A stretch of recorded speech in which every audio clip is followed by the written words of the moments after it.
Ibu sedang menonton. Memandangkan korang semua setia. Terima kasih. Saya nak hadiahkan sedikit nyanyian saya. Oh, tak nak hadiah kami.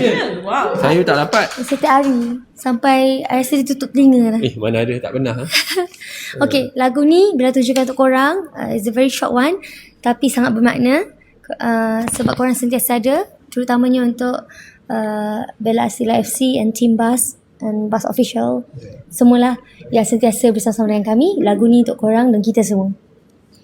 Okay. Bersama-sama tempuhi segala, saat gemilang akan tiba, kan kita kecapi bersama. Terima kasih.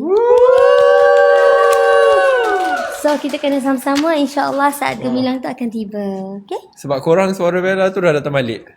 Sebelum live kalau korang dengar je macam oh, habis live terus boleh nyanyi. Oh, Drirazul. Korang tak habis Drirazul. Drirazul tu next time. Nanti. Dia dah janji tau. Dia nanti yang kita live berdua lah. Okay, faham. Kan ada orang, itu yang live berdua. Ya, saya dah dengar, korang tak ada. Saya cair kat sini. Okay, you guys